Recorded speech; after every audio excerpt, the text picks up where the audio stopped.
From PPVs to PLEs, it's WWE's turn to showcase their flavor of professional wrestling to the European crowd. Meanwhile, AEW is fast reloading for their bookend event during this crazy 3-week stretch. Submitted for the approval of the Midnight Society, this is Final Wrestling Place. You're listening to the soon-to-be-named network, the Lamborghini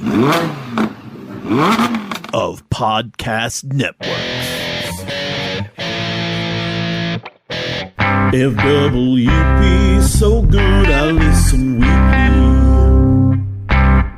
Welcome to Final Wrestling Place. I'm Tim. I'm still Marcus. And again, thank you so much for joining us. Episode 267 of Final Wrestling Place. Joining us however you're joining us, whether it's on Spotify, on Apple Podcasts, on any of the podcatchers of your choice, and on YouTube, or through the soon-to-be-named network at soon-to-be-named-network.tumblr.com. Be sure to follow us on social media on Twitter at TNM Shows, on Instagram at Final Wrestling Place, and if you are a YouTube connoisseur, go over, subscribe, ring the bell Ring the bell, baby. That's right, youtube.com/at Final Wrestling Place, and like all our videos, including this one. Thank you. This week we had, and I'm not thanking them until they do it. This week on the podcast, we are in the meat of a 3-week sandwich. The thick of the war? Thick of the warm, as some would say. Bash in Berlin talks. Maybe NXT. I don't know. I don't know how much you're following what's going on for No Mercy. But we've got a fast ramp up for All Out. Some Bash in Berlin talks. Maybe an Undertaking. Maybe some weekly purchases. But we're going to start with the best part of every show. Now, opening banter. Marcus, how are you, buddy? It's banter season. It is. It's seasonal depression season. Marcus, are you there already? Not yet. It's still pretty toasty. There's just the part I don't like is like it's getting darker around like 6 o'clock. I don't care for that part. No, it's not. It is. I was out yesterday. It was 7:30, dog. Yeah, but that's you also live an hour south. What does that mean, Kobe Bryant? The sun stays out longer in the south than it does in the north. No. Positive. I'm Googling this right now. Probably one of the smartest people I know. I don't trust sun Google. No. Stay out longer in the south? Leave Google out of this. Huh. Okay. So it perhaps may make some points. Well. However, I don't think 45 miles worth of distance. You say an hour and a half. It's less than 100 miles between us. We're practically the same. Yeah, but how slow is the sun going? I don't know. One rotation per 365? Doesn't sound very fast to me. It's fine. All I know is that it's getting darker earlier, and I'm not here for it. Let me see exactly when sunset was for me and when sunset was for you. Okay. Well, so that's today. Today for me. Does it say when sunset was? No, it just says when sunrise was. See, that doesn't. I didn't say it was dark. I said it was getting darker. So yes, it does get darker earlier. I don't like that. That's the part that bums me out. Besides the trees being naked and the really cold weather and the dangerous road conditions and not seeing the sun in the morning or at night. Yeah. So anyways, you won't believe it. Per Google today, the sun set 2 minutes sooner here than it did there. I don't believe that. Well, okay. I did not say the sun set completely. What I said was it gets darker. I didn't say dark. I said darker. So that is open for interpretation. When I see that it is starting to get darker earlier, that's what I don't like. So I notice that it's getting darker earlier, and I don't like it. So you are like that scene from Family Guy where the cop pulls over Covers Cleveland. A lot of ground. He pulls over Cleveland and he pulls out the index card that shows the color swatches of like what's good colors and what's bad colors. And you're the cop Peter. that's Pulls Peter he's at Border over. Patrol. Okay. Yeah. Either way, you're the cop who's like looking outside to determine when is it dark. Mm-hmm. The sun could still be out in the sky, but it's like a half a tint shorter, and you're like, it's dark as F outside. Sure is. Come on, Sure is. Dog, you got to fix that. Maybe Nope. you need to. Maybe during these burr months, September, October, November, December, you need to maybe talk to a therapist and figure out what's going on with your seasonal depression, dog. When they can make a part of Florida that's like, one, not horrible, but two, also not filled with snakes and alligators and crocodiles. That's what I want. I want the warm weather year round. You go to Texas, And that's what I want in my life. That's not any better. I don't think I want that for me. you can go California. That's gonna sink into the ground. I don't think I'm built for the West Coast. Go Louisiana. But I'm good. You don't want a man. beignet? No, I don't. It's just a fancy donut. Yeah. All right, we're bantering. What else is going on? I'm trying to think because I don't want to go into weekly purchases quite yet. But how are you enjoying your 3-day weekend for Big Labor Day? I spent two of them working. Picked up some side work, so that was cool. Oh, side work to my side work. So, yeah, I'm redoing a lot of things in my daughter's preschool. Oh, And they've been very good to us, and so I didn't charge what I should have, and I didn't even charge like the ultra good brother price.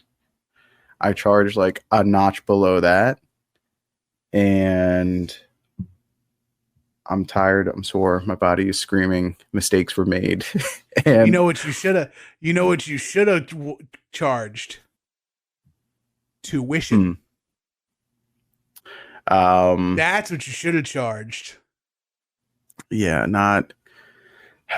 That would be a nice working agreement. But yeah. So I spent a lot of it working. And it's like, even when that money hits, it's still not enough to be like, yeah, it was worth it. But I'm doing a good deed for people who have helped us out immensely. So paying it back when and where I can. And it was a lot of time alone, which, you know me, I love time alone.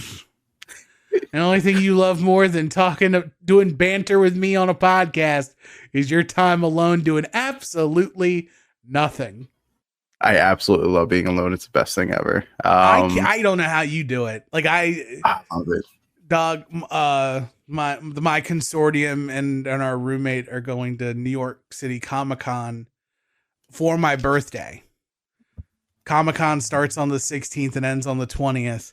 And I'm going to be by myself, and I am going to hate every second of it. Yeah, for you, I know that's terrible. So yeah, you know, I don't love that for you.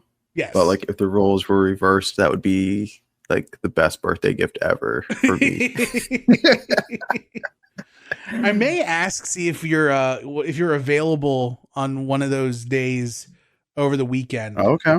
I may end up putting you to work Okay. Nothing awesome, nothing super serious, but we're doing a little like home improvement-y things. Okay. All And right. we just have some holes in the wall that we need. Okay. Yeah, so you could teach me the ways of patching a wall, See what I can do so I about don't that. have to worry about it. But yeah, man, all that money you're gonna get from this good deed, you can just pour right into opportunities. Football Yeah, there season we is go. next week. There we go. These games Thank aren't you. gonna bet themselves, man. Get me Speaking of focused. which, Longbox Heroes, soon to be named Network Pigskin Pick'em. Beat me and Marcus if you can. Survive through Joe Sposto's year-long pick'em that he's already done if he lets you. That's gonna be fun. And you know the rule. If Joe beats you, you have to quit the business. That's right. You need to draft a tweet that says, "A man who does not watch football is smarter than me at football." Actually, that's your unyieldy hashtag. You have to tweet with an unyieldy hashtag. A person who does not watch football named Joe Sposto is better at me in picking football games. You have to tweet that. That's your public shame. I know what I'm doing today for those listening. I'm so excited. We didn't get it on the 4th of July, but we are getting it tomorrow. It's Kobayashi and Joey Chestnut. That's Unresolved beef. I can't wait to see gluttons, the twin towers of gluttony, scarf it down on a Labor Day. They are talking about setting the record tomorrow on Netflix. I can't wait. Is there an over-under on dogs consumed? Let's see FanDuel. I wonder if FanDuel's got a line on that, because this is a live event. Some would say it is a premium live event on on Netflix. FanDuel. Let's see. Braves, Phillies. No. I'm scrolling. Nope, nothing yet. Maybe it opens up tomorrow. Maybe they got something for tomorrow. But I would say the over-under should be no lower than 150 hot dogs. 150. Wow. That's 75 apiece. Wow. Right. And if they're both trying to break the record, I think Joey Chestnut said it like 83. I would say the over-under line is 150 Sounds of freedom. hot dogs. Sounds of freedom, baby. Holy smokes. They are Let freedom ring, baby. Yo, are they filming Fast 10 out there? You know, mean streets are right here. 2001. You can't say the mean streets of right here. So it looks like the world record is 76 back in 2021. Okay. Easy. The line is 150. Okay. Unless they're saying we want to break the world recce, and that's like the way to get people in, and they just do like a casual 57 hot dog day, I'm gonna be pissed. I'm gonna put my 58. Foot, I'm gonna 58 put my foot, was the record right. Just done this year. 2024, the Nathan's one. So, you mean Joey Chestnut's? No, not Joey Chestnut. The winner of the 2024 hot dog eating one, because Joey Chestnut wasn't allowed at the one this year. Yes. Because of the vegan deal or whatever. Nobody ate 78 hot dogs this year. No. So Joey Chestnut did 76 back in 2021. Yes. This year, the winner was did 76. This year, the winner did 58. Yeah. Yeah. Trash. So put a big asterisk next to that guy. I feel like both guys need to smash that with a healthy 65 dogs. What is Kobayashi's max? Oh, that's a good question. Most Kobayashi's hot dogs. Kobayashi. yeah. Kobayashi most hot dogs. Kobayashi 69. Nice. Yeah, Kobayashi has 69 hot dogs. Oh my God. So listen to some of the records Kobayashi has for food. He ate a whole cheesesteak in 24.3 seconds. He ate 62 slices of pizza in 12 minutes. Good grief. 159 tacos in 10 minutes. 93 hamburgers in 8 minutes. No dunking. That's insane. He ate that. That's a literal platter that Wimpy has. Yes. He ate 41 lobster rolls in 10 minutes. Okay. He did 337 buffalo wings in 30 minutes. 13 grilled cheese sandwiches in a minute. And he's done 110 bunless hot dogs in 10 minutes. Whew. Here's the world record that will never be touched. He ate 57 cow brains in 15 minutes. 57 cow brains equals 17.7 pounds. So I got to ask, if there is something out there that you think you could hold the world record for, what would it be? It doesn't have to be food, but if you want to make it food, what's the one food that you think you could possibly hit a world record on?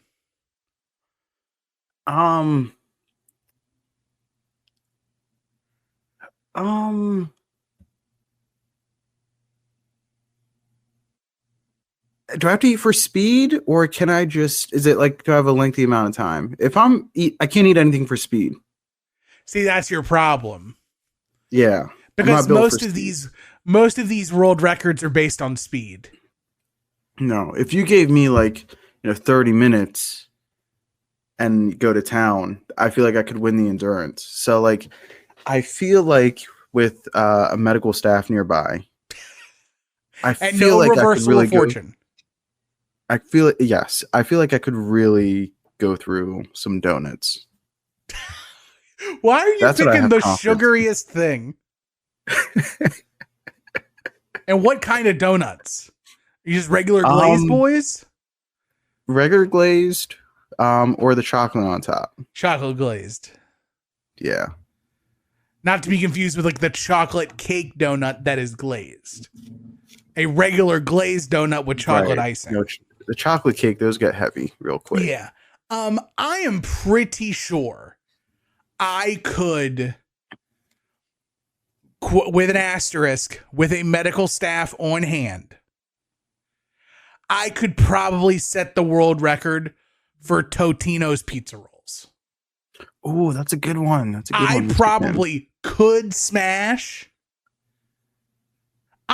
You know what? I'm probably putting myself my cart before my horse. I bet I could do the Kobayashi and do 110 in 10 minutes.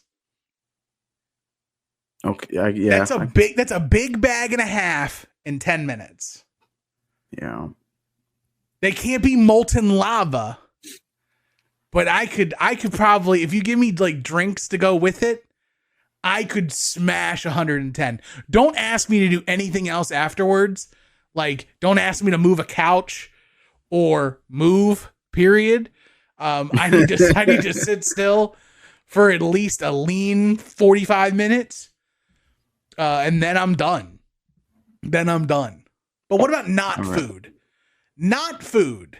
What world record do you think you could take?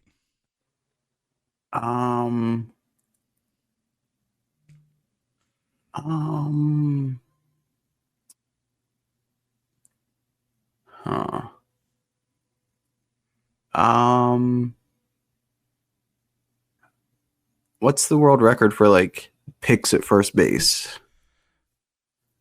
Dog, you're talking about like, how do you I'm really quantify good. that? Well, the ball has to like be low to the ground, and you got to be able to scoop it up. Whether it's a one hopper, a two hopper, right off the top of the dirt. So you're talking about consecutive catches at first base? Yeah. Dog, nobody's got a record. You could probably get that today because don't nobody have that record. All right, then I'm in. You're just picking the most hyper specific thing. Well, do you wanna win something or? There's the title of the podcast. Revolutionary. You want to win something? Got it. Writing it down. You wanna win something. I love when we just we talk through our meta podcast. Just tell you how the sausage is made as we go. Yeah, man, that's good. But I'm ready for Kobayashi versus Chestnut. I'm gonna lock in. I'm gonna watch it in bed where all humans should watch it. I'll have my iPad on my iPad set up. I'm gonna have something else in my hands while I'm in bed that we'll talk about for weekly purchases. Because your boy bought a tech purchase. Oh, all right. Yeah, man. But we're going to start actually with everyone's favorite topic, blind rankings. Where, if this is your first time listening, Marcus has a list of 5 things. I have a list of 5 things. We give them to each other, and we have to rank them from best to worst without knowing what the heck we're covering. So, would you like to give or receive? You know me, I'm a giver, baby. Give it to me, daddy. All right, Mr. Tim, your blind rankings for this week. I'm going to ask you to rank these match types. Hey, I like that. That's easy. Let's go, baby. Here we go. First one out of the gate. Good old-fashioned salad steel cage match. Doug, I don't care what else is on this list. Number 1. Oh, okay. It is tried and true. Like all other cage matches all get included for this for me. Because any other cage match is a derivative of a cage match. You can put a top on it. You cannot put a top on it. 2 men locked inside solid steel, or ladies, as we'll see, in different points, in different gestures. But yeah, solid steel cage for me always gets the job done. All right. 1. Next up for you, very timely, is the good old-fashioned strapola strap match. It is hard to do a strap match. It's tough. Mm-hmm. And I'm gonna make some old heads real mad when I say this. I don't like it. It's not for me. Like, I understand the violence of it. The violence is there, but I think there's a different match that accomplishes the same thing, that's more violent, that's also more interesting. Strapola, strapation, yapapai, number 5. Next up for you is a street fight. 3. It's a solid middle ground. All right. Settling some Next scores. up is a battle royal. Number 2. Yeah. Old school 30-man battle royal. That means your number 4, Mr. Tim, is the fill in a blank on a pole match. That's fine with me. I will take a fill in a blank on a pole over a strap match any day. It should have fill in a bank. Fill in a bank. Nice. So my top to bottom is solid steel cage, old school battle royal, street fight. Yep. Judy Bagwell on a pole. You got it. Strapation. You got it. That's your 1 through 5. Well, Marcus, your list is it's a small continuation as a carryover from our conversation with Sid. Okay. But it is wrestlers not yet in the WWE Hall of Fame. Oh, all right. And you have to rank them however you would like to rank them. If you're how fast you want them in the Hall of Fame, how good they were, your decision. Okay. We're going to start with number 1, Brian Pillman. 5.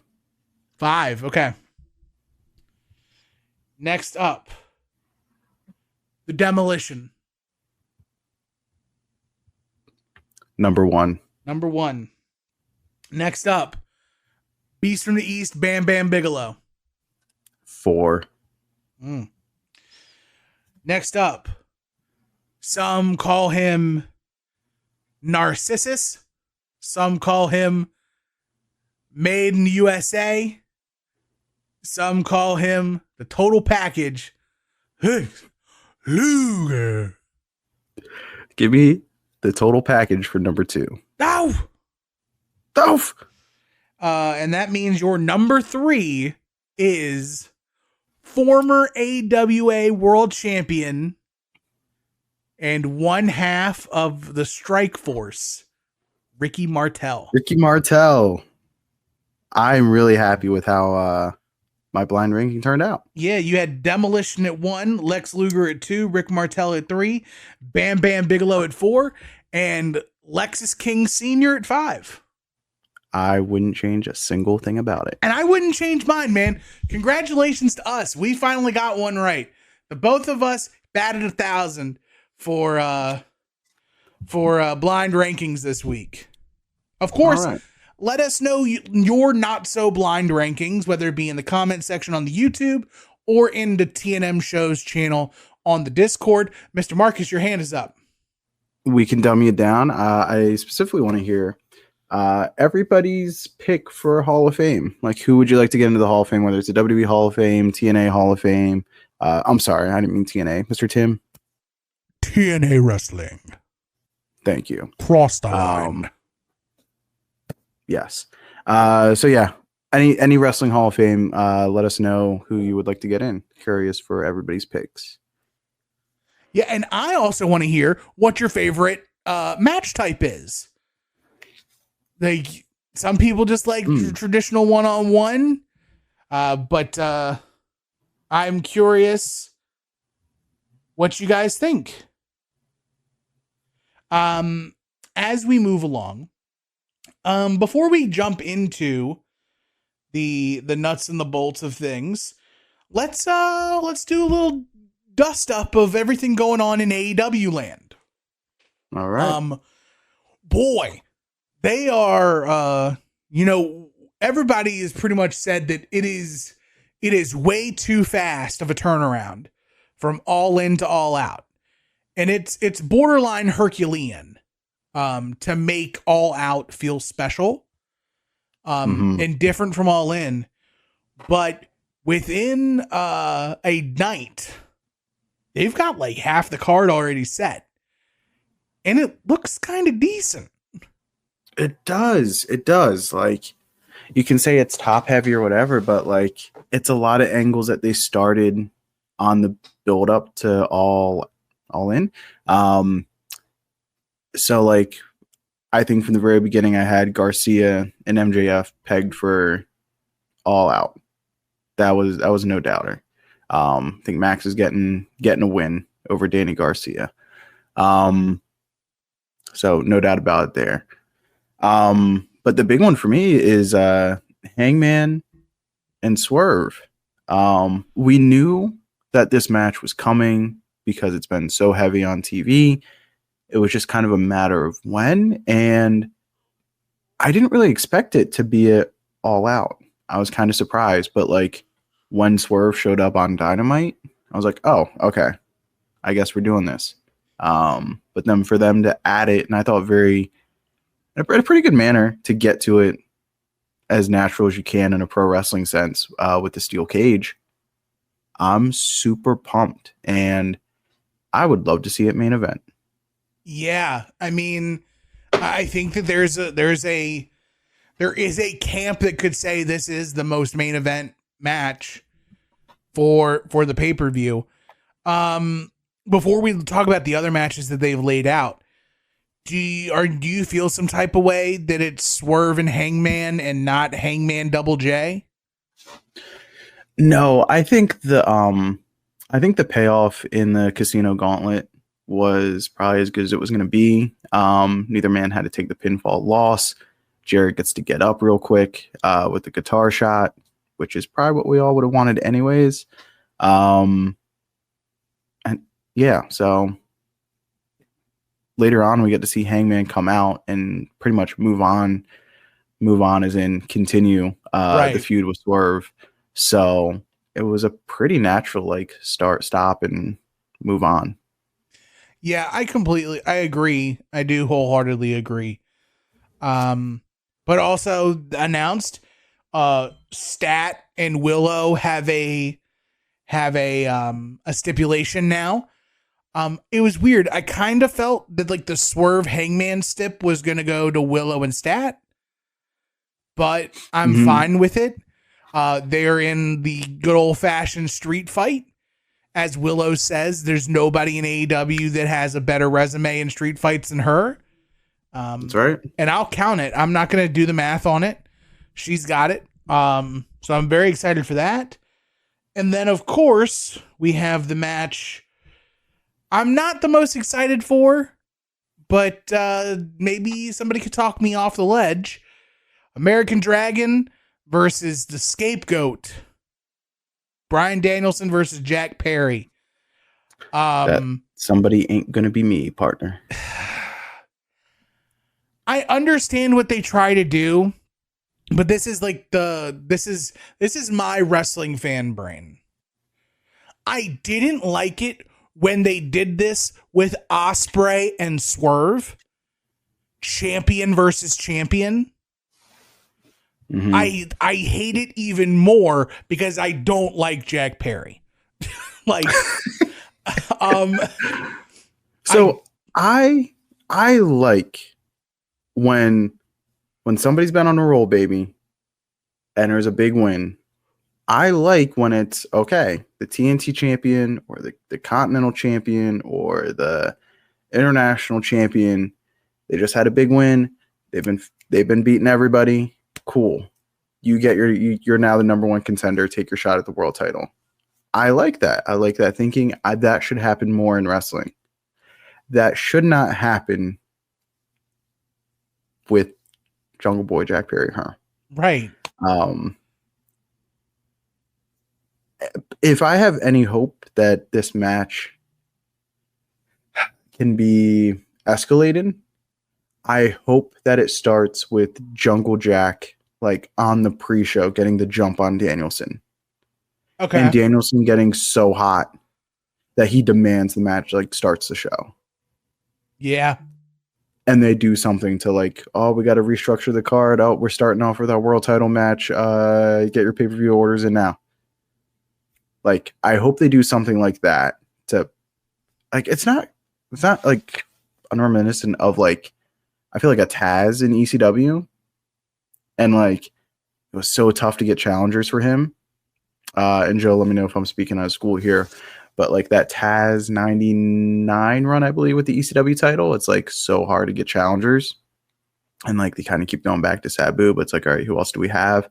And like, there's a pay-per-view at least or two where like Taz ends up opening the show and like they end up doing an angle with the match or whatever. And like, I'm not saying Danielson's like that strong like Taz. I'm just saying like, gotta do something to heat this bad boy up, especially on like a 2-week build.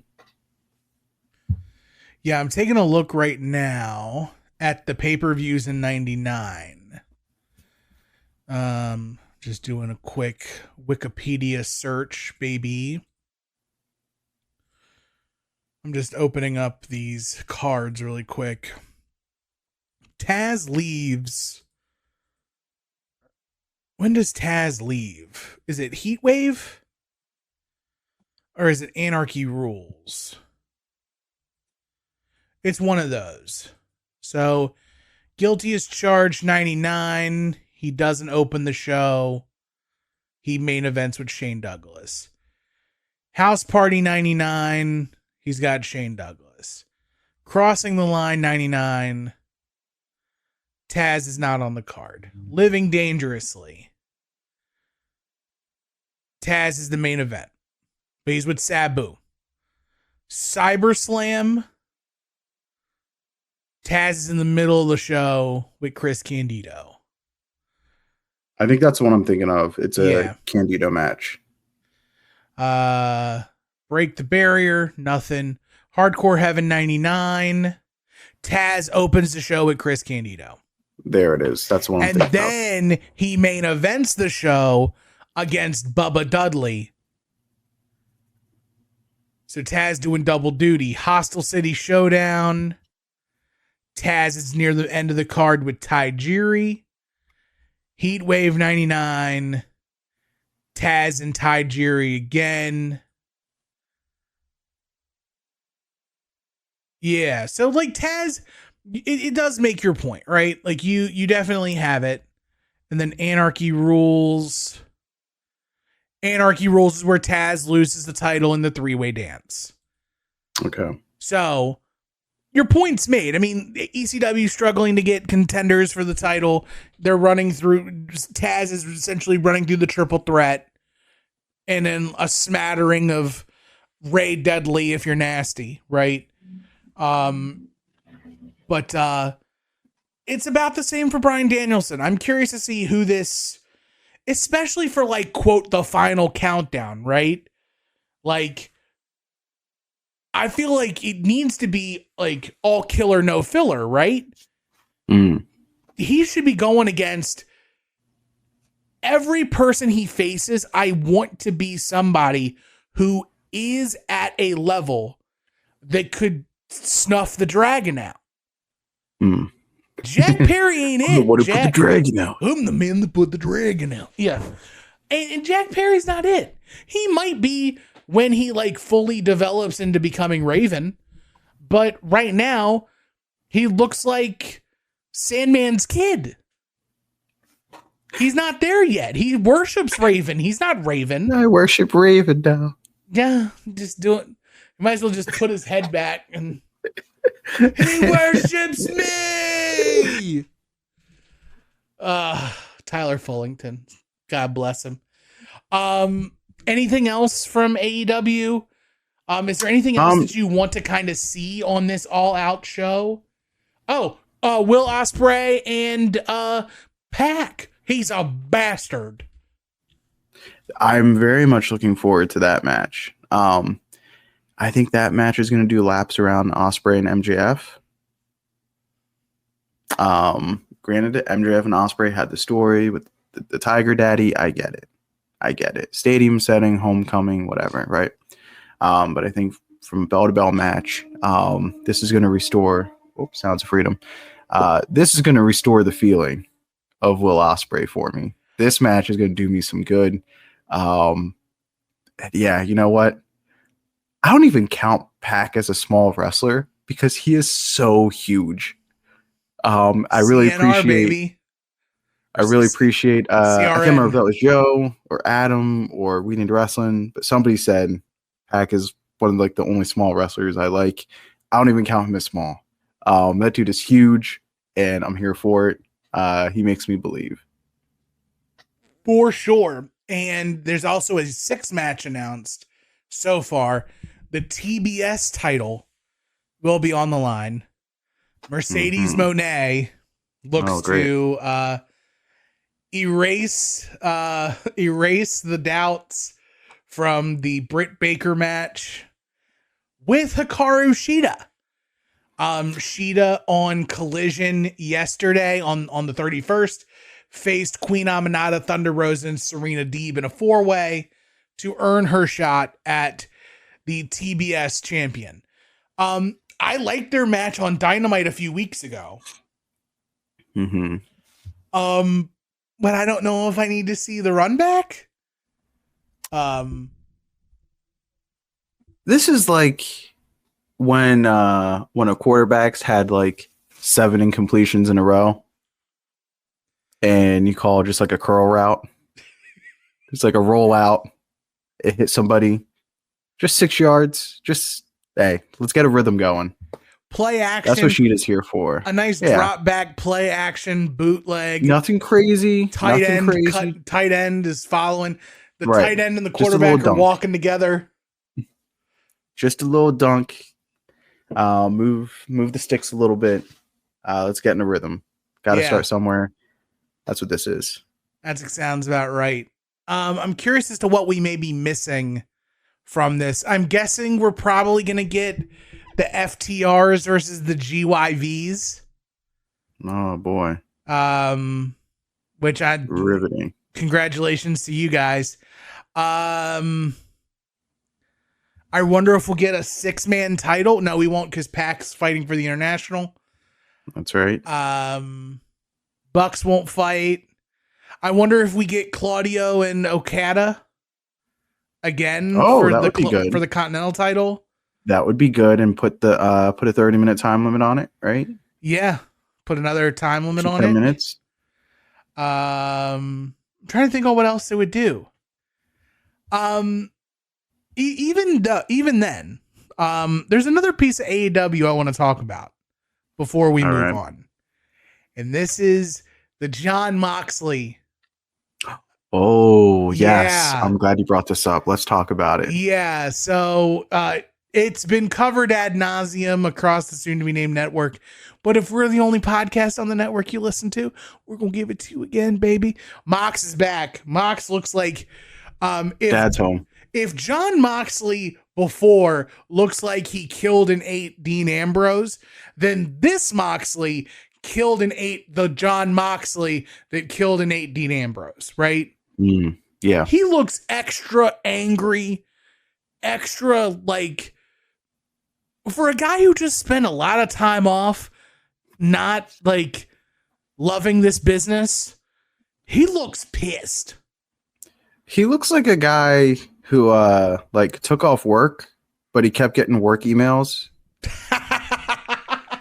And so you're walking back into an S store. Like, my time off wasn't even worth it. I should have just worked. Right. What's your takeaway? What's your take? What are you feeling with this? So the big takeaway from all of it is twofold. One, that Mox wants to talk to Darby. And two, the what he said to Shivani. This company is not yours anymore. And then later on in the night, we get Jon Moxley catching up with a person wearing a Marina Shafir skin suit. I don't believe that's Marina Shafir. I think that's somebody else, because they looked super cool. Whoever this was in the Marina Shafir shirt or Shafir suit, cool, man. Great Halloween costume. Nailed it. Made Marina Shafir look like $1 million. More of that, please. Whoever this is, as Marina. But I think this is going to be an attempt at a take. What I want it to be, and I'm happy to put all mine out on Front Street. What if the NWO were baby faces and WCW was the actual heels? Okay. I think when he was talking about the company is not yours anymore, he's talking to the EVPs. Okay. Darby was talking about how he was sick of everything with the EVPs and all their games. He was the only person who was really pissed at AEW and like the EVP group. And Darby was fighting alone. And Sting's gone. So Stepdad Mox is going to walk in. And he's going to build himself a little NWO. A lethal dose of poison to get the EVPs and Okada and Jungle Jack Perry and by association Mercedes Moné out.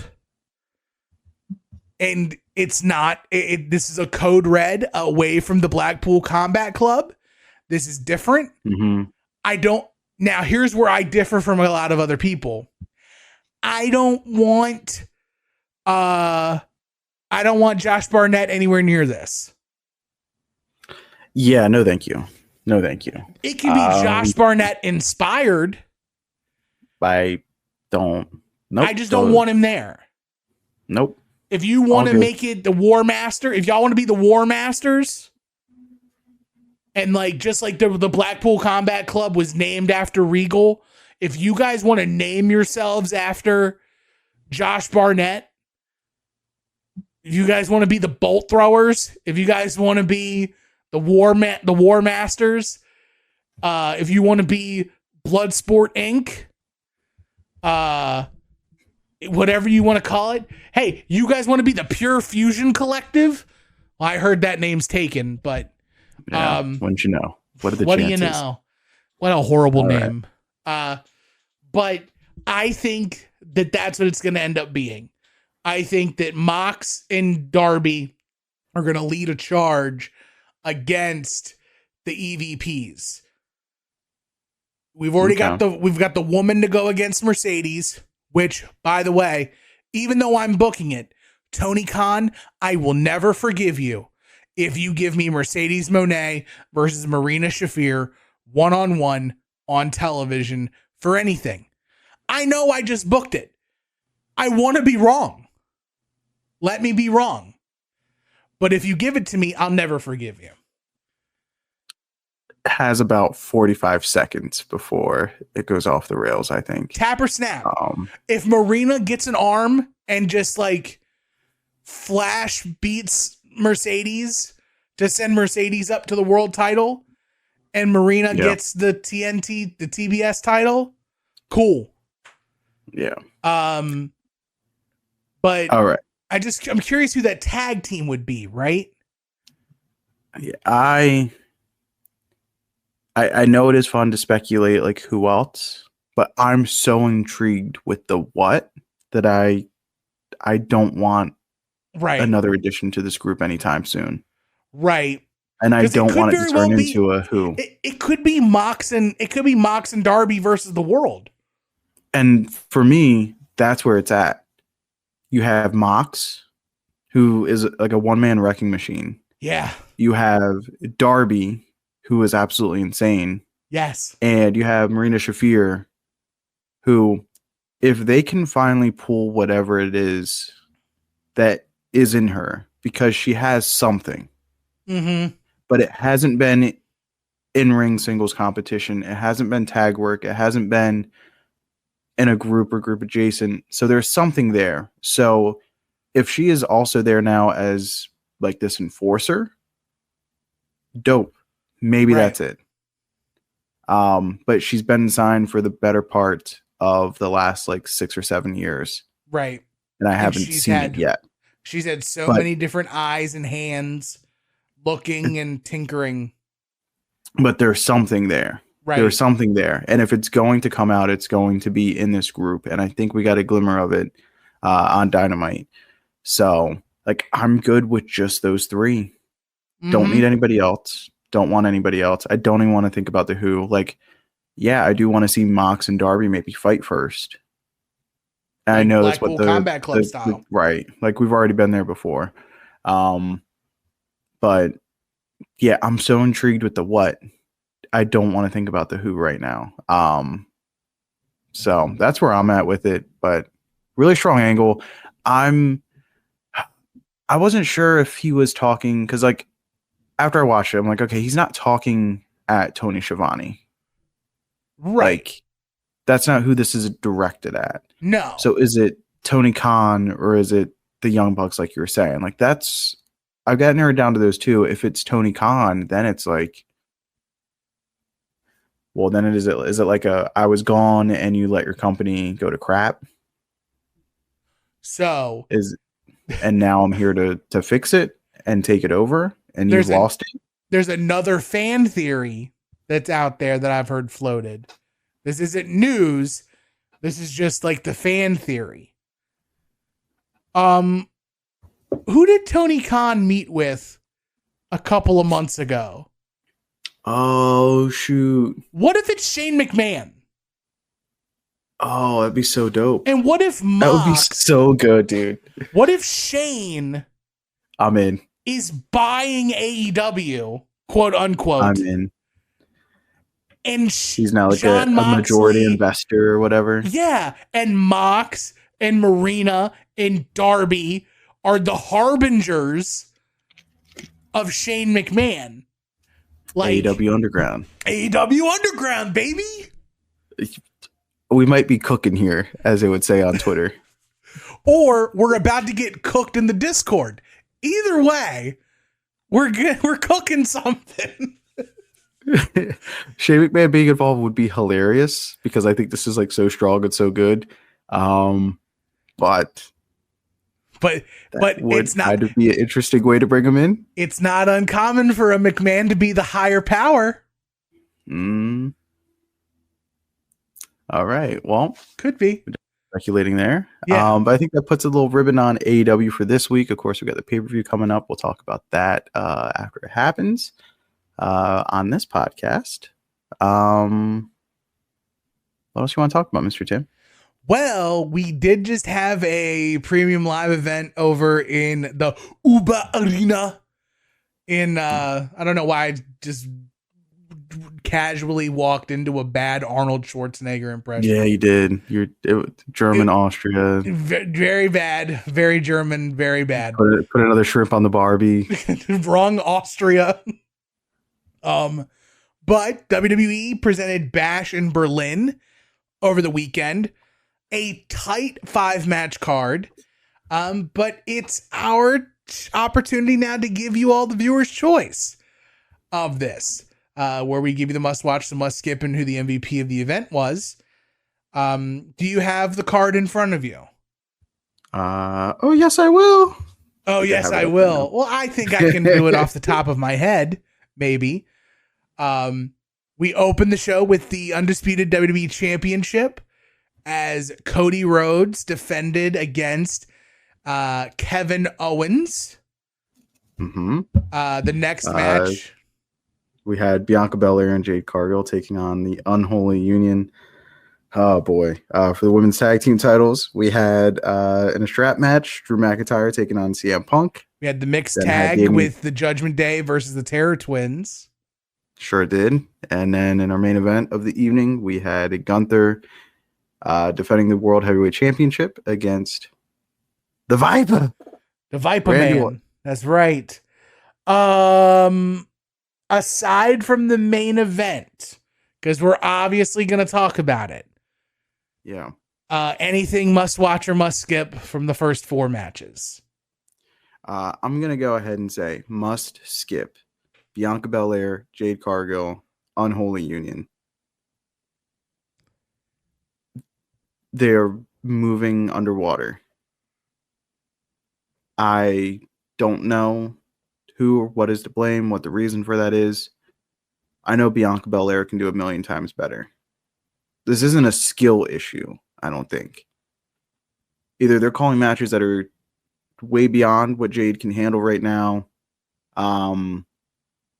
They're calling matches that are nonsensical, especially when you look at Jade and Bianca. Yeah, we probably don't need a double heat tag match. Not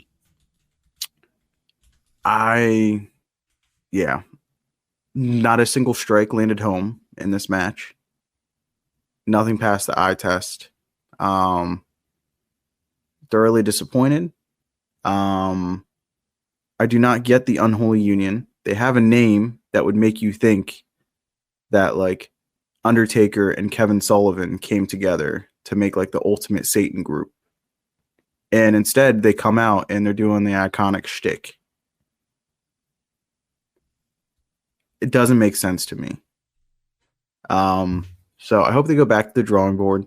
But at least the tag titles are back on Bianca and Jade. WWE is doing what I thought they're going to do with Jade.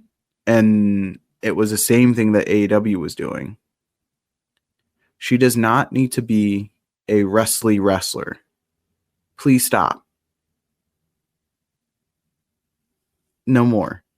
Enough. It's not natural. It doesn't make sense. That's why she's struggling. This is unnatural. So please stop. Get creative. Do some different match structures. Not everything needs to be 3 acts. It doesn't mean she has to go in and necessarily eat people either in a matter of 90 seconds. But yeah, none of these matches should be making it to the 3rd round.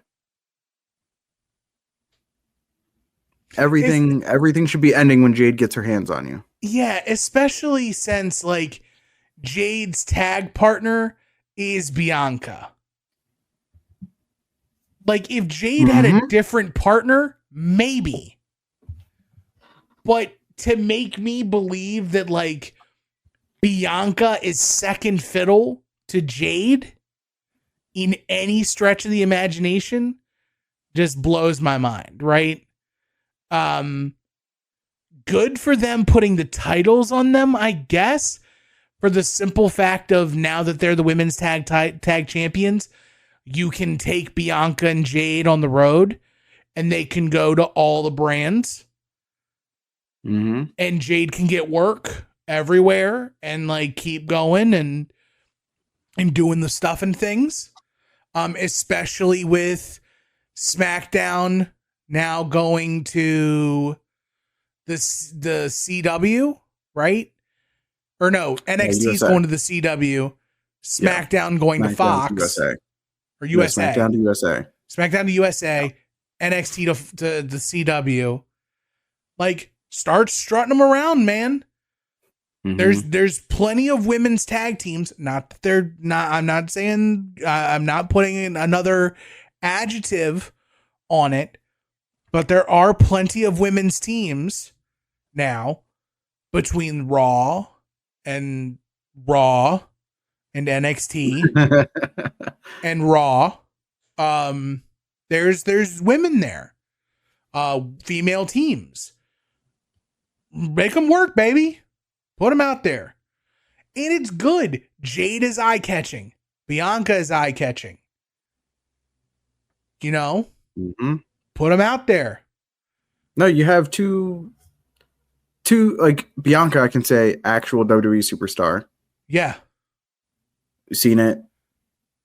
We know what she's got. Actual WWE superstar. Yeah. They're trying to get Jade to that level. She has the look.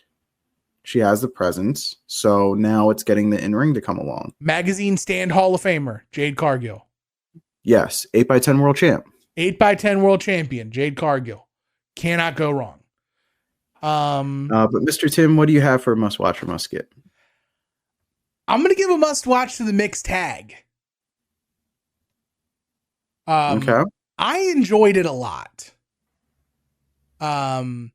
Whether your jury is in or out on the naming convention of the Terror Twins, whether or not you've soured on the build and the storytelling of the Judgment Day versus Rhea and Damian Priest that really just happened at SummerSlam. I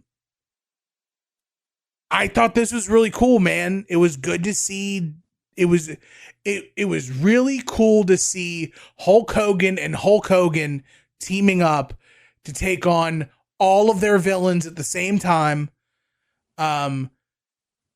Damian and Rhea looked practically bulletproof against everything the Judgment Day could do. And you still have Damian and Finn on the horizon. Like, there's still something there. There's like, no, don't get me wrong. Like, Damian Priest should make light work of Dominic Mysterio all day. Yeah. Easy. That's not the fight of equal parties. I would dare say that Liv Morgan and Rhea Ripley is not a match of equals, even though Liv is the champion and Liv is to coin a phrase from you in a previous life, Liv is wrestling at above replacement level right now. If this were Madden, I don't agree with it. I think if this were Madden, she would have like a +2 or 3 to her overall for morale.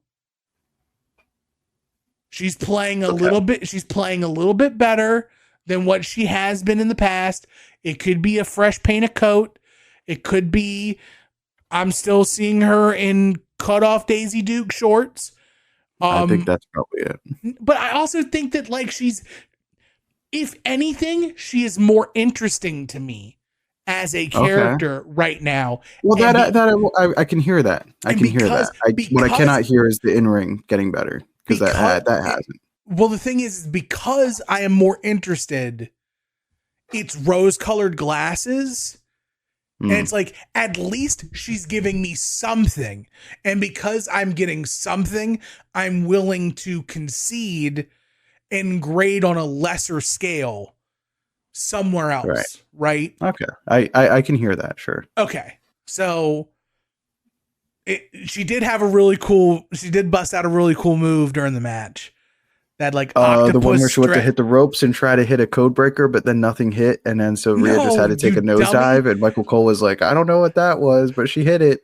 No, the one where the octopus stretch that she like spun and like crucifix bomb. It was all Rhea. I don't care. It looked cool, so yay. All right. Hey. I think the match was fun. That's what I'm grading it off of. Fun level. It was fun. Fun. I think it was better than 3 other matches on the card. I would agree with you. I thought the back end of the show brought it home for me. I mean, I guess we'll talk about Cody and Kevin Owens. It's interesting.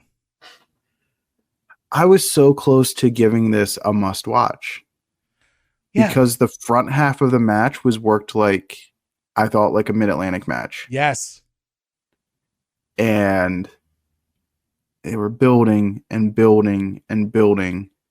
And then like the back half just reverted to like WWE reversal to hit a reversal to hit a signature move for a kick out of 2 for a reversal to a signature move. That whole pattern. But the Kurt Angle Shawn Michaels pattern. Right. And that part made me disappointed because I was like, you guys could have done so much better. Like, at least for me, right? And I know it's not for me. That's what fans want to see, that reversal and kick out of everything. And also I'm giving you benefit of the doubt because your eye is trained differently than most of our eyes. Right? Like, yes, we're fans, but you have a different eye. You see things differently. You're kind of a Rain Man for this.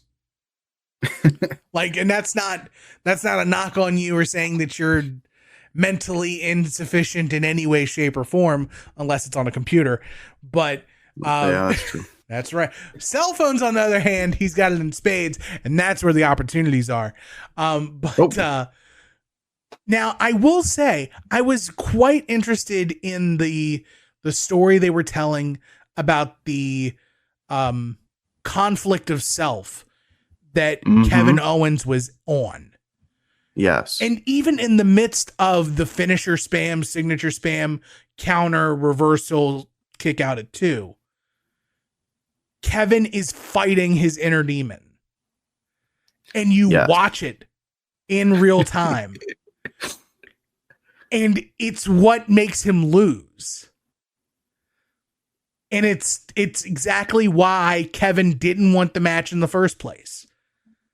Because Kevin's like, I don't deserve the match. And besides, if I'm in this match, I'm going to do something I don't want to do. I'm a different person now. Please don't make me be him. And Cody's like, shut the F up and hit me. And then as soon as Cody does that on the outside, Kevin shows us a inkling of who he was. And kicked my boy's knee out from under his knee. And it's like he's got, they talk about having that dog inside you. He's got the dog in him. Yeah. But commentary saying is that, basically like, is that dog dead? Did we watch But if it's in there, you got to wake it up. Did we watch the wrestling equivalent of Mean DJ? where like me and DJ's in there, but DJ's like, nah, I don't want to be him. And all he needs is somebody to question what's on the back of his shirt at a convenience store on the way home from a concert. Oh boy. To possibly unlock me and DJ. Oh, that wasn't even. I don't even That think that guy even got the equivalent. He didn't even get the equivalent of a kick in the knee. Right. He got the thought of a kick in the knee. Oh man. But love DJ. I love what they're doing with Kevin. Especially like he's got the dog in him for people who deserve the bite. Cody doesn't deserve a bite yet. And I found it interesting. If you watch all of the WWE product, including the pre-show, which I'm crazy and I have nothing better to do with my life.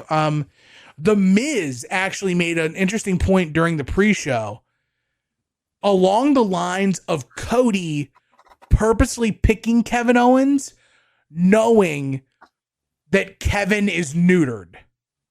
And like it sounds like he's doing the right thing and he's picking his friend to fight him for the title, knowing that the Kevin Owens he's facing is not the same Kevin Owens 3 years ago. Right. Knowing that he can prey on his friend who's at a moral crossroads and down on his luck, being like, I can get a title defense out of you, and that'll buy me another couple months before I have to defend exactly. it again. The Miz, and he's an ultimate winner. What am I supposed to say about Missionary Mike that hasn't already been said? Right? Winner of life. Sure. Forever. Then now forever the Miz. I could add a sixth person to this blind ranking and just put the Miz on it. Miz is A1 with a bullet. So the strap match was fun and fine. As I talked about during during blind rankings, strap matches are tough. I got lost in the logic of the match at the very end because they made a whole big deal about breaking momentum when CM Punk broke momentum 3 times during tapping all of the, like, how do you hit a buckle, hit a move, hit another buckle, hit a move, hit another buckle, hit a move, and win? They need the momentum to get stopped. It's up to the referee's discretion to determine if the superstar has been, obstructed sufficiently from touching a corner. Who's gonna give that to me? Michael Cole trying to do his best Pat McAfee, or Wade Barrett yelling at me over the TV? Which one's gonna give me that explanation, Marcus? I don't know, Mr. Tim. I can't wait for Raw tomorrow with Joe Tessitore and Wade Barrett on the call. It has the potential to go off the rails. I'm probably going to tune in a little bit. Can't wait. There's one thing real quick about WWE commentators. You can tell real quick when somebody's got it or doesn't got it. Oh, it's going to give me, I only need 45 minutes of the first hour of Raw.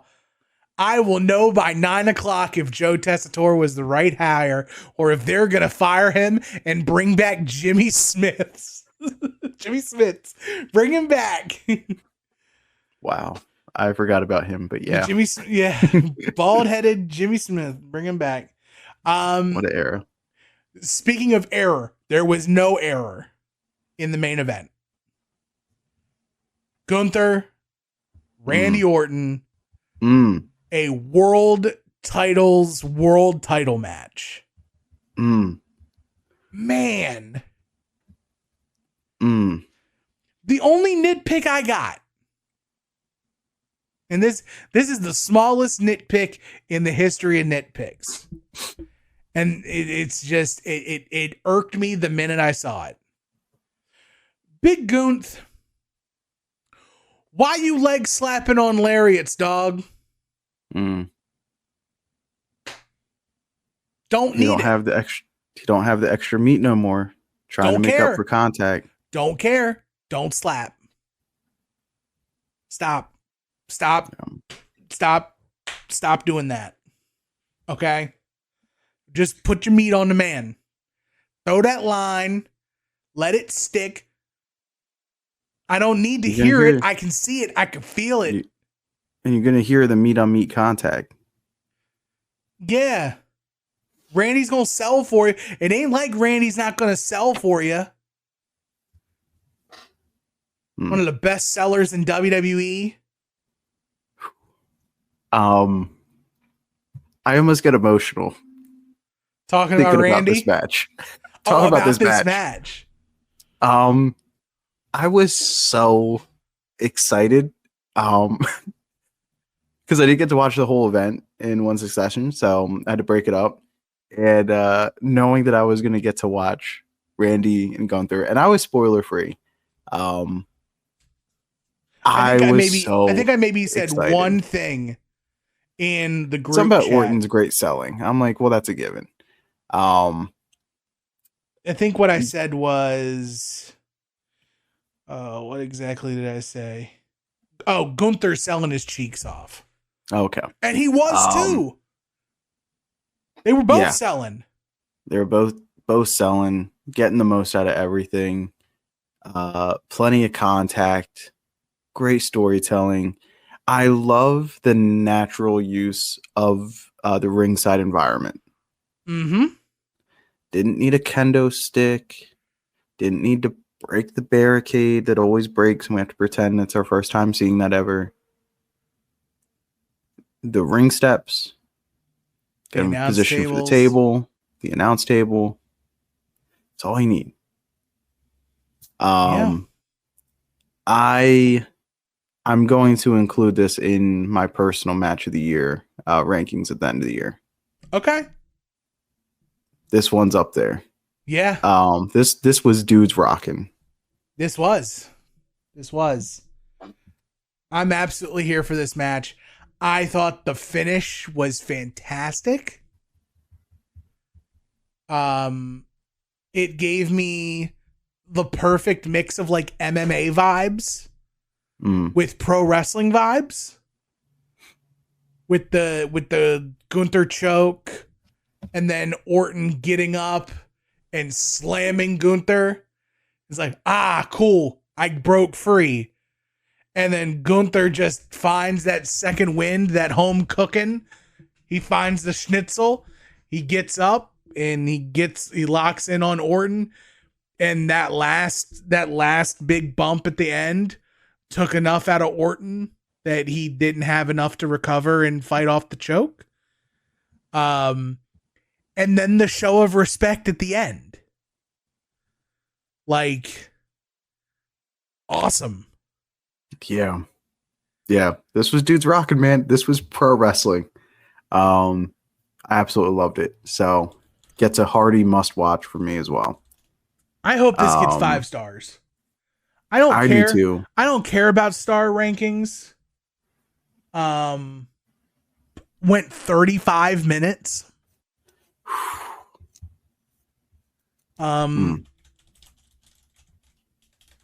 Let me see how this could compare to All In.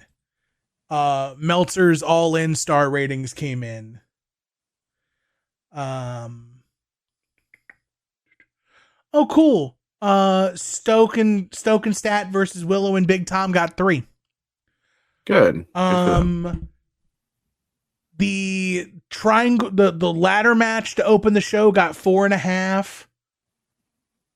The 3-way tag team match got 4.25.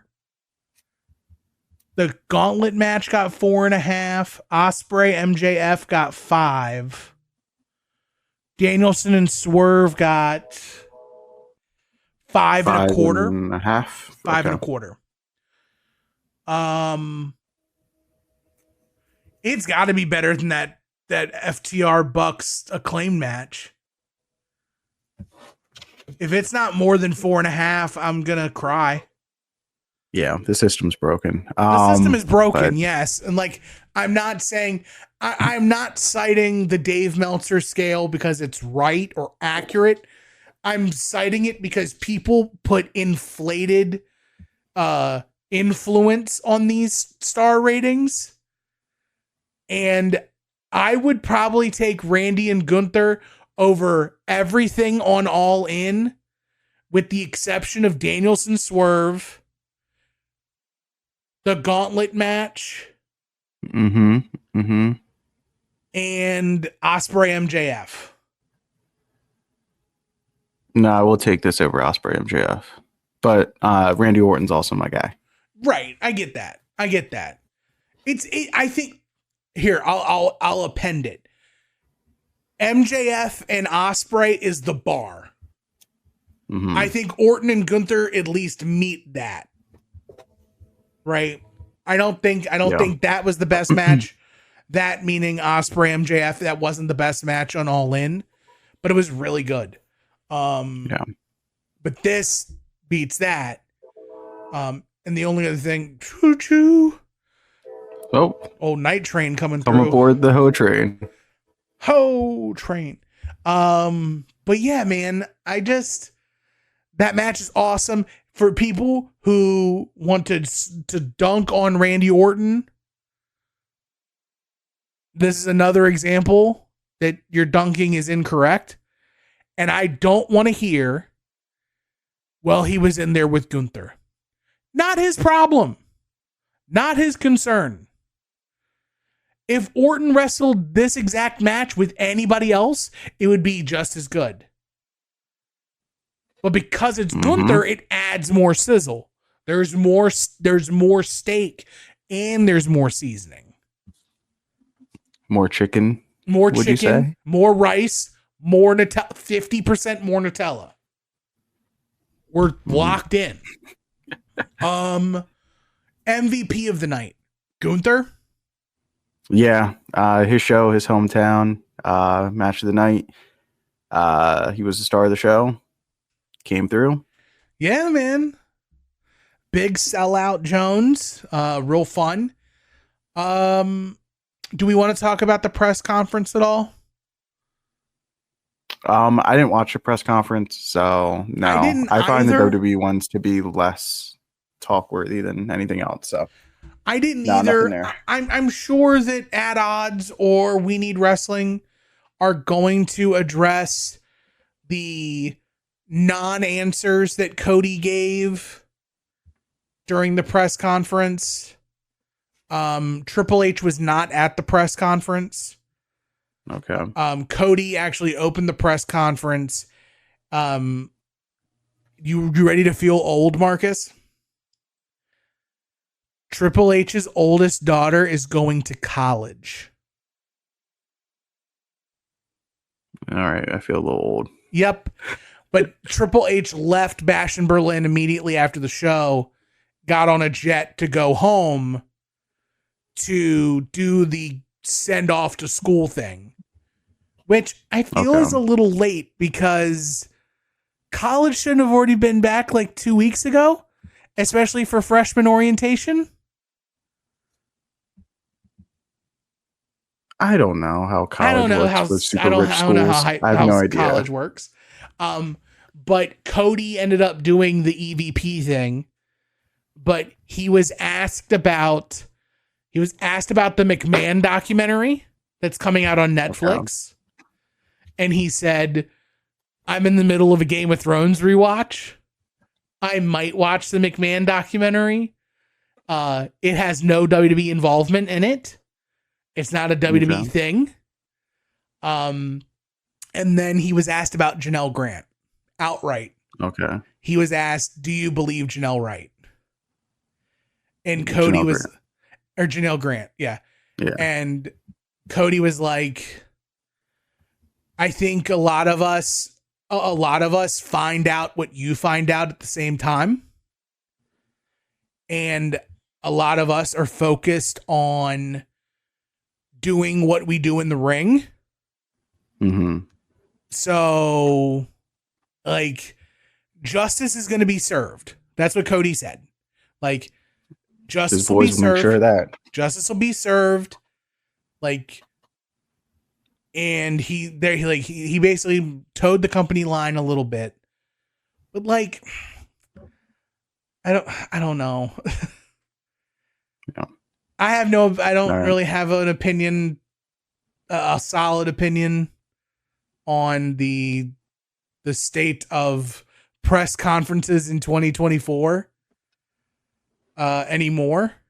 I think they're fun, but I think there's a line between what AEW did last week and what WWE put together this week.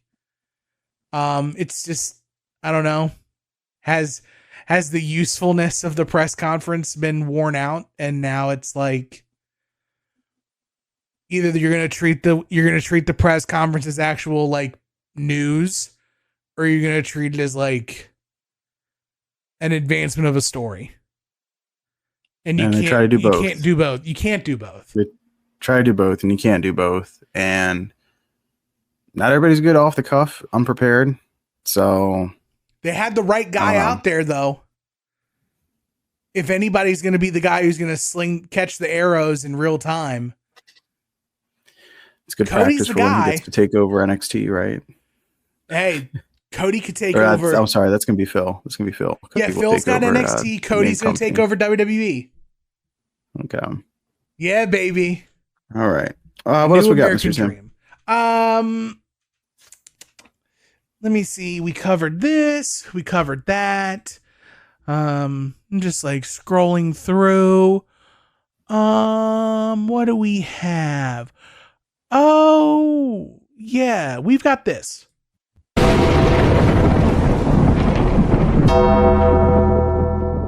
And now, Tim Taylor presents The Undertaking. And a huge, amazing, big shout out to a tremendous shout out to DeWicki. What an amazing man. What an amazing what he's done for all of us on the Soon to Be Named Network is worth more than anything else I can think of. And he's definitely the man who's responsible for what makes us sound really cool on the podcast. So Mr. Mark from Texas, this episode, they did probably the laziest podcast episode of all time. More than a recap? They did more than a recap, which was last week. This week was reading through troll comments. Oh boy. On their Instagram or on their YouTube page. Oh boy. But that's not what I want to talk about. So they were talking specifically about the 92 Dream Team. All right. And how like they were all on the jock of the 92 Dream Team. Mm-hmm. And how they think that the 92 Dream Team would wash the 2024 team that just went to the Olympics. That's funny. And like they talked about all the stuff of like they talked about the infamous game of backups versus starters that took place during a practice. Yeah. Where no press was around. And I immediately discredit all of it because their source on the topic was notable bad place Hall of Famer for life, Karl Malone. Yeah. Who they love Karl Malone. Of course. They've stated they want him on the podcast and they want to do it live from Karl's place so they can do some fishing. Oh no. Sure. Karl's a great guy. Boy. But they talked about how like the 92 Dream Team would play mental warfare, that they would beat down the 2024 team immediately, mentally, before the game even took place. Okay, sure. What is your stance? And I guess this can tie beyond sport. Okay? Because this is a conversation we get a lot in wrestling too. At what point do you discredit, or at what point do you say not all old stuff is good? Like just because it was 32 years ago, yes, the 1992 Dream Team was 32 years ago. Just because they never called a timeout, just because they washed everybody, does not mean that that team is better than a team that had to go against international teams full of NBA players. Mm-hmm. Like the Dream Team in 92 went against what? 3 NBA players the entire tournament? Yeah, there's like 3 guys in the league the whole tournament. And for the 2024, it was like 54. It was a high number. I'm maybe inflating the number slightly, but it's definitely more than 3. But at what point is the old head saying that the old stuff is better? Is it just them being a captive to what was cool when they were growing up and not wanting to give credit in the time and age we live in now? Like, yeah, why are we captive to that? Old dudes. It's just old dudes. I think it's a lot of it's like Michael Jordan legend and Larry Bird being on that team as well, even though he was completely washed. Which Mark from Texas did mention Larry Bird. Yeah, of course he did. So I think because Bird's on the team, even though he's less than a shell of himself, I think because Magic's on the team, because Michael Jordan's on the team, they think that's the ultimate. LeBron's going to overpower anybody on that team. Steph Curry's going to shoot the lights out. Mm-hmm. Kevin Durant's going to cut you for a couple threes. He's a mid-range shooter as well. And AD can defend down low. And I know Embiid had a bad Olympics, but a healthy Embiid and you got can Bam. stretch the floor. And you got Bam. And you got like Devin Booker, who had an incredible Olympics. All that to say, no, this Olympics team would have, I think, pretty handily. I think they'd cover they would cover 7.5 points. Okay. But how does that also, to make it about wrestling and to not just make it about sport, but like there's a fine line, right? Because there are people who say that like wrestling today sucks, or wrestling back in the day is better than this. Mm-hmm. Like, for example, the ultimate argument that people have is Attitude Era versus today, right? Yeah. And people romanticize the Attitude Era because it was the height of everything. Mm-hmm. It was our season of opulence, right? Everybody was hitting on all cylinders, right? You couldn't evade wrestling if you wanted to. Right. It's the hottest it was. Yeah. Right.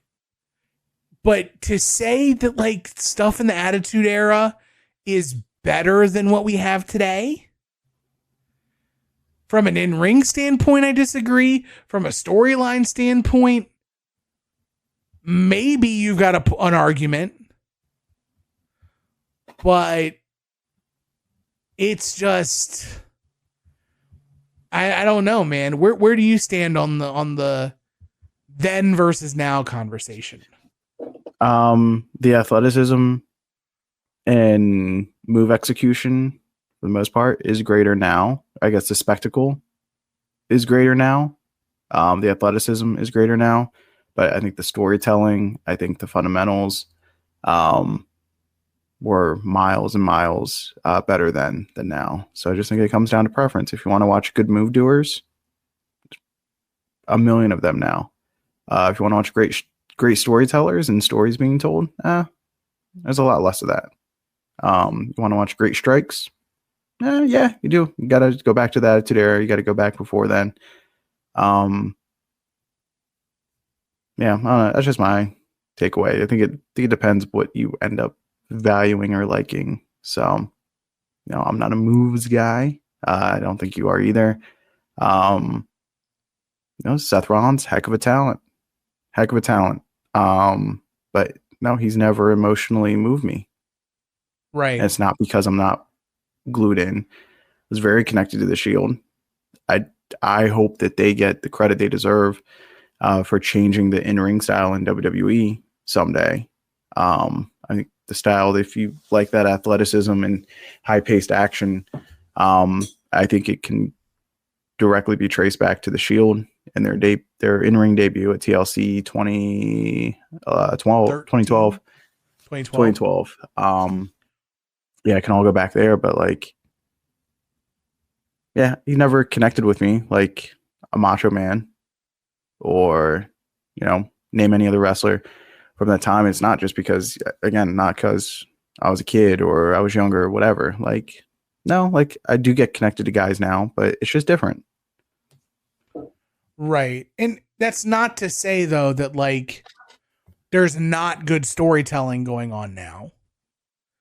And there's not people who are delivering on good strikes. And there's not people that aren't delivering on the emotional beats. But I think that wrestling has evolved much like its viewers have evolved. Mm-hmm.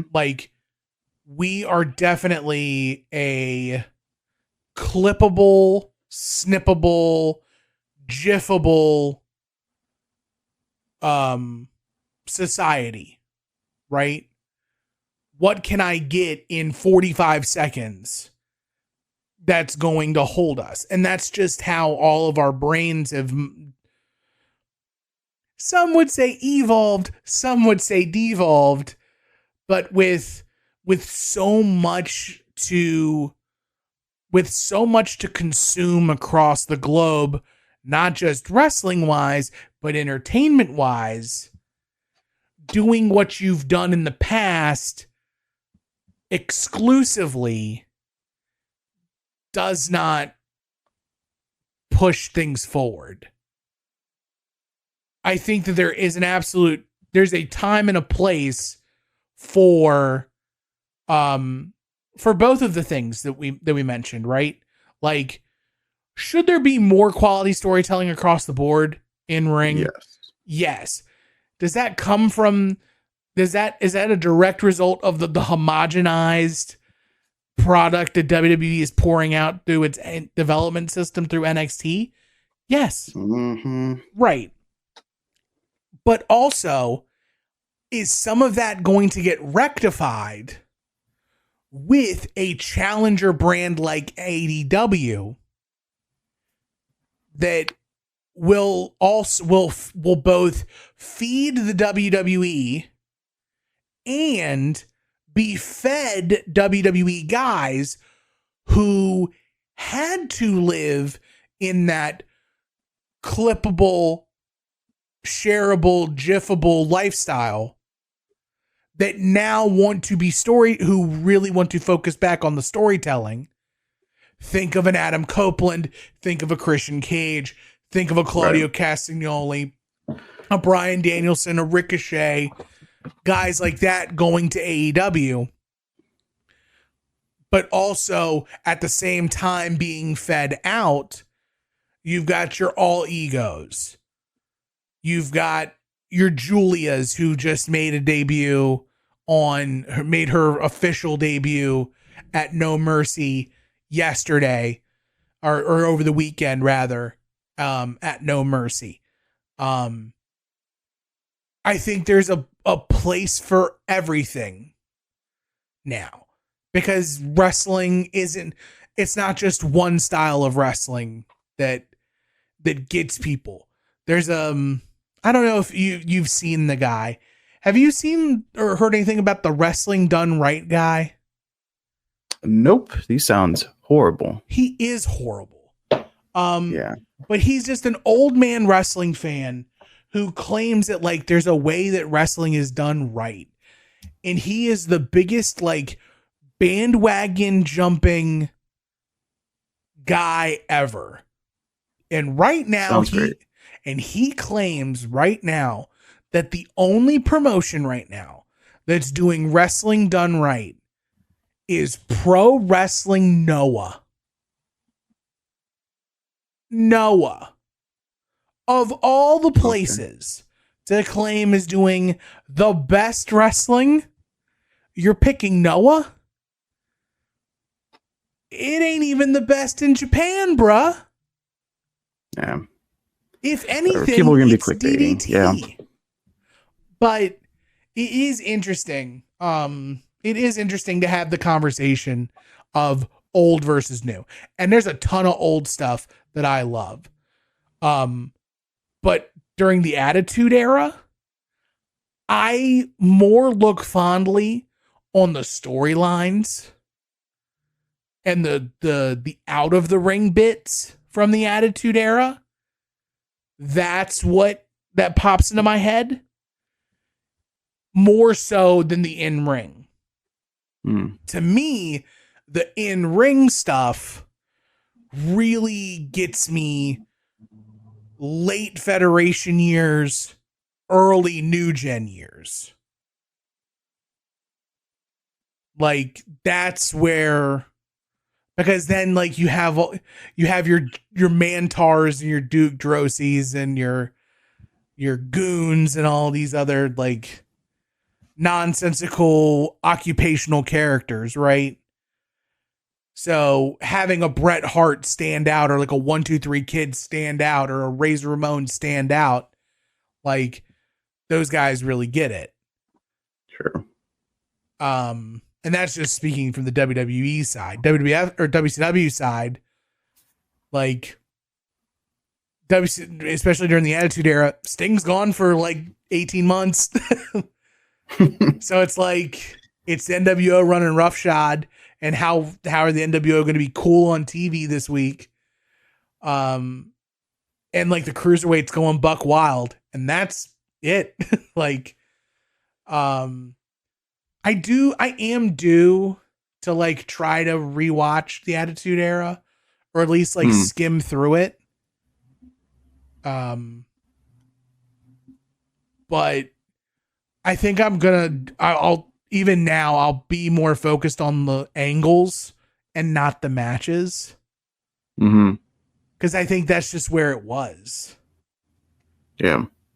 Because even if you're watching 99, it's going to be a lot of angles, even for the pay-per-views. The matches aren't going to be great on pay-per-view. But then once you get into 2000 and 2001, you'll lean more towards the wrestling on the pay-per-views. Because you've merged the cards. Especially in 01. 01, you've got the Invasion. You've got all of the best. Well, you have all of the best available from WCW. and also the rest of the Benoit and Guerrero and Jericho, like those guys that came in, you sprinkle them on the card, so that's 2 or 3 matches per show that just took a big step up.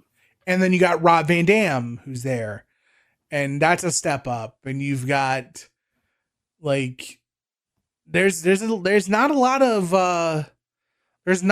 gristle in like 2001 WWF. And like the gristle stands out, like, but there's so much good and like heft Now, granted, that's like the tail end of, that's like the height, they're like the balloon period of the Attitude Era, right? Because in 02 and 03, it starts to dwindle down. And by the time we get to 04, that's when the bubble bursts, right? And then because Austin's gone, Rock's gone, all the casuals are gone, and all that's left is all of us cheering for like Carlito and Chris Masters, and like finding something cool to watch, right? Doing the masterpiece pose, right? Another piece of the Undertaking, though, and we're shifting gears into something a little more fun, is they mentioned on the podcast that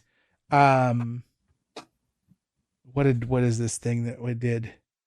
Oh, baby. Whew. Big doggin'. Brett, you'll know what I'm talking about when I got to this point on the podcast. Oh, I'm man. so proud of my guy. Whew. The guts. Whew. The testicular fortitude, to say the least. Man. I wish you would have let me know. I would have gone in. I'd have put a little something on it. I didn't put any opportunities in today. I would have swung. Yeah, man. I'm happy for my guy though. Way to go. Good guy. They talk about Karl Malone again, but they mentioned that Karl Malone was the only person to have complete uniforms of everybody from the Dream Team. Jerseys, shorts, warm-ups, and shoes. Autographed. Because his wife at the time went behind after like a practice and like asked the kit guy, was like, hey, what do you do with all these? It's like, well, we wash them, but we have like 3 sets. And she was like, can I just get them? I'm sure they packaged it all up. And then the next day, she can take it to school, and she's the coolest kid in school, right? Well, no. So apparently all of the stuff that got That's because Karl Malone is a pervert. That's true. Karl Malone is a pervert. A1, grade A. But at Karl Malone's car dealership, he had like a display with all the mannequins and all the Dream Team stuff. And I think we may have asked this question before on the podcast, but I want to revisit it. Is there like a piece of wrestling lore or memorabilia from like a specific time that you wish you could get your hands on? Like not a generic thing, but like I got it. Yeah. A specific thing. A pair of Mr. Hitman entrance glasses. But I want a pair of Hitman shades. Specifically, I want the silver ones. So, like, what event would that have been?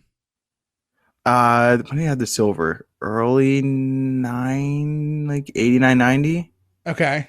I think the silver ones were around. And was he giving those out in 89, 90? Yeah. Mr. Hitman started handing them bad boys out in 89. Okay. So you want like a prototype 1 Hart Foundation, Bret Hart shades. I know the major guys did a breakdown of the different stages of the shades. So yeah, it's either the first or second run. Okay.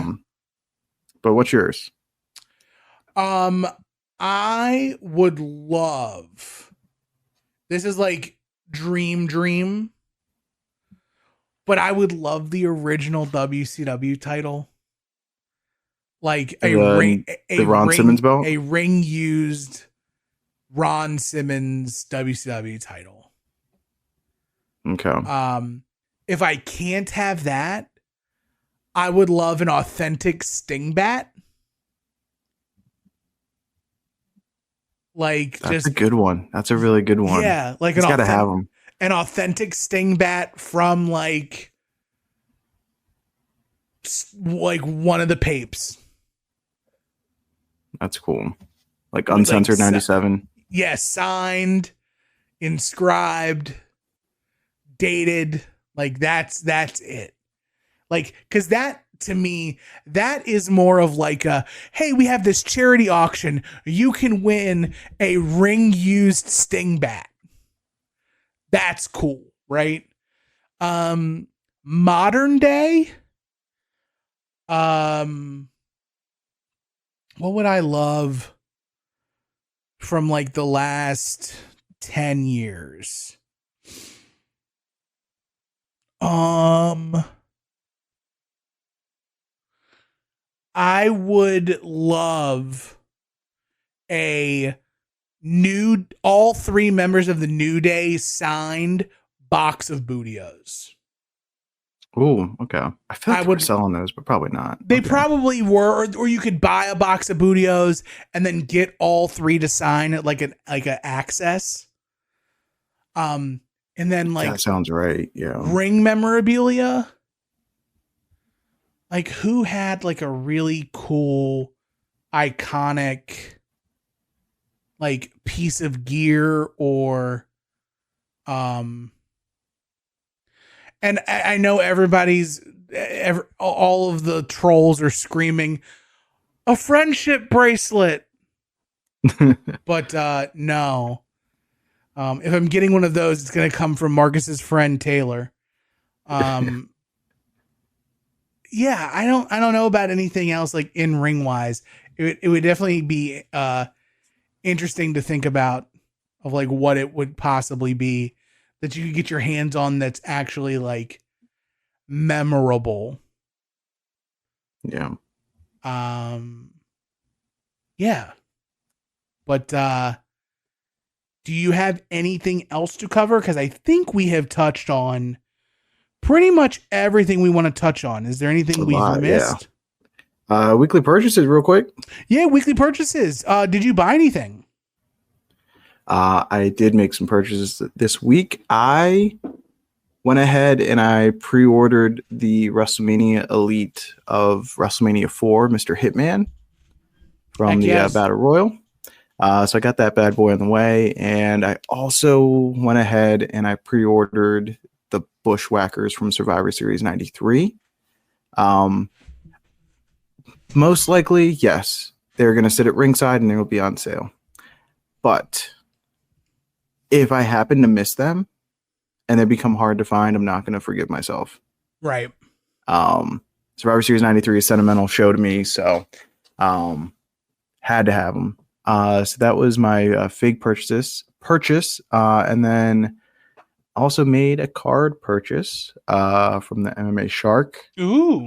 He was doing a WWE single card show, which is really cool because you get to see the card. And sometimes you can get a steal. Sometimes you can get into a heated bidding war with somebody else. But it's all a bunch of fun, and you can just see what he's got up. And I went ahead and I purchased a Godfather auto for like $10. So super happy about that. And then my one biggish boy purchase was I believe it's from the Immaculate. I think it's Immaculate Signature Moves. It's Bailey doing the Bailey to Belly. I think it's to Dakota Kai. That is signed. I believe it's like 1 of 49. Nice. And I got a really good deal on that. I got it for a fraction of its value. So yeah, I heard the MMA Shark was on his crazy pills. He was $1 and a bunch of things that should have started with zeros. Yeah. Behind it. So it was a good time. Well, I got something from the Card Shark, from MMA Shark too. I got a 1 of 49 autographed Big E card. Oh, nice. Okay. It hit. It finally hit. I've been stalking it for a while. There's a couple of other Big E's. So now that goes with my Immaculate D'Lo autograph card. But my big weekly purchase this week. So everything of mine that's electronic that I enjoy is in this office with me. I've got my multiple monitors, I've got my work computer, I've got the rig for podcasting and like daily viewing, but I've also got my PS5. It's in here too. And so if ever I want to like play games, I'm in here. I've got monitor my left that's still pointed at the TV. And then the second monitor I switch between the computer and the PlayStation. Well, it's tough because there's also times that I want to be in the living room, hanging out with the wife, hanging out with the roommate. And like, maybe I'm not doing exactly what they're doing because they got a bunch of like, for all the nerdy I am for wrestling, they're nerdy for like completely other things. And there's a lot of times where like, I just want to escape and do my own thing. But then I'm in the office and there's not a lot of like co-playing. Like we're not playing together. We're not playing something together, but we're not together. Right. So I went and I pulled the trigger on my new best friend. And that is this boy right here. Holy smokes. This is the PlayStation Portal. All right. This is a handheld device that is significantly larger than a Nintendo Switch. But it's like if you took a PS5 controller and then attached like an iPad in the middle. Yeah. On either side. But this directly connects to my PS5. Okay. And I can play my PS5 on this in the living room on the couch. Wow. Okay. So I was playing college football on this. I was playing sweet. Destiny on this. Okay.